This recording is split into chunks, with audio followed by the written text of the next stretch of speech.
Asian Power recently caught up with Tony Segadelli of OWL Energy to talk about the pressing issues that Thailand's energy sector is facing today. In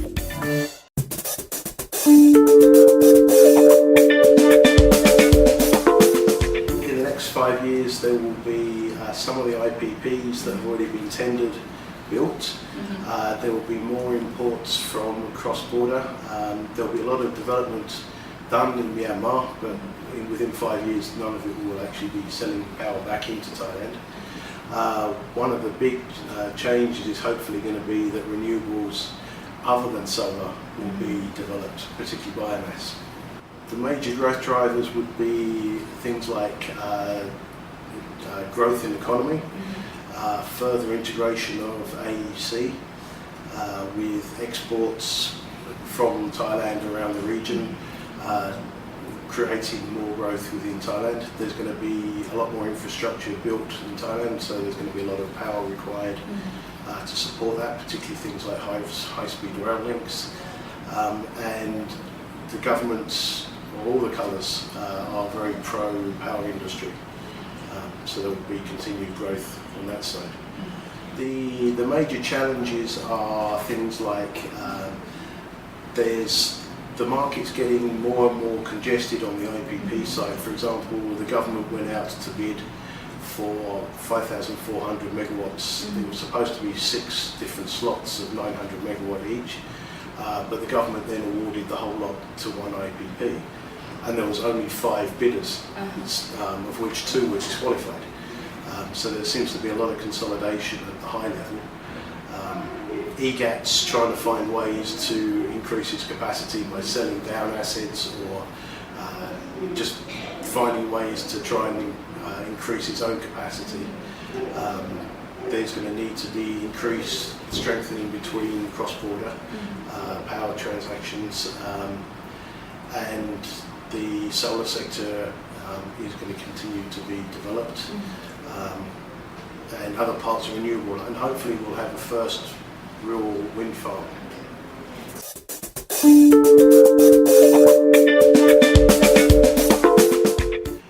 One of the strengths that OWL has is that we're already in the country. We have very good relationships with many of the developers, and we're helping some of those developers go outside of Thailand. We're working with them in Myanmar already.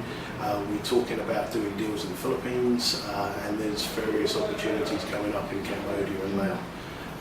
And there's an increased interest in going cross-border.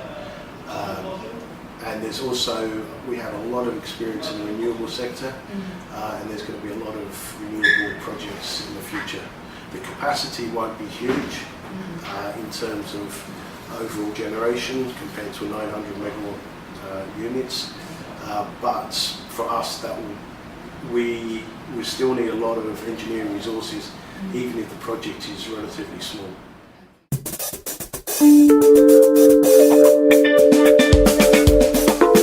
In terms of the PDP version 3, there's a strong focus on diversification. Some of it will be implementable and some of it will be very difficult.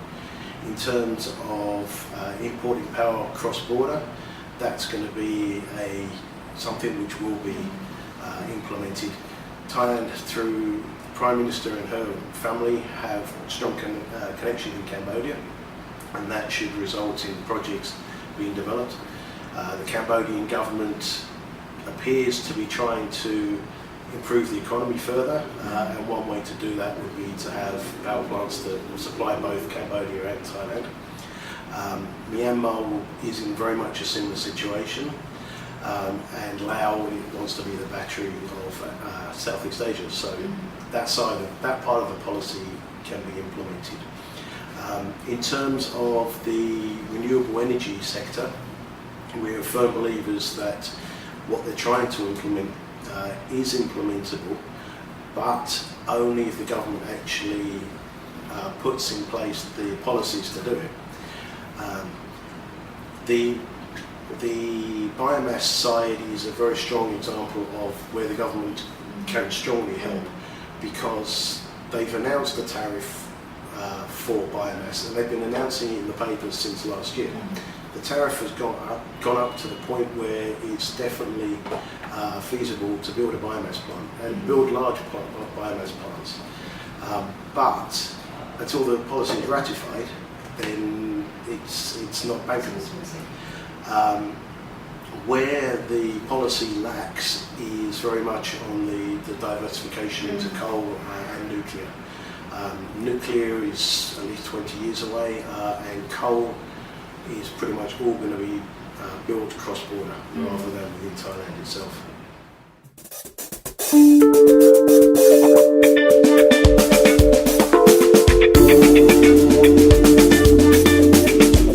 If the biomass or the renewable energy policy is actually implemented, we have a very strong background in renewable energy, so we would be a leader in developing that. And we would develop it not just as a consultant, but we also develop projects ourselves.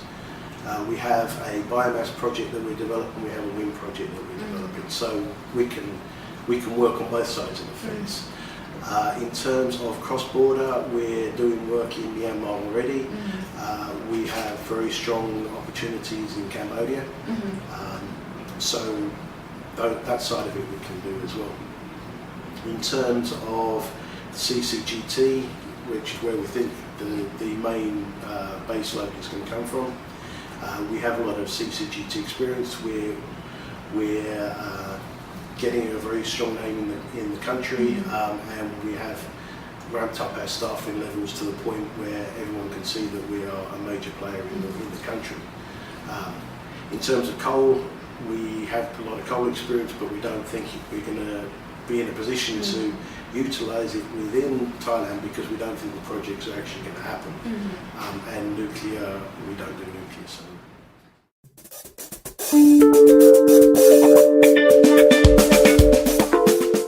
In terms of renewable energy, we are working on the world's largest biomass plantation project, which is being tendered at the moment on an EPC basis.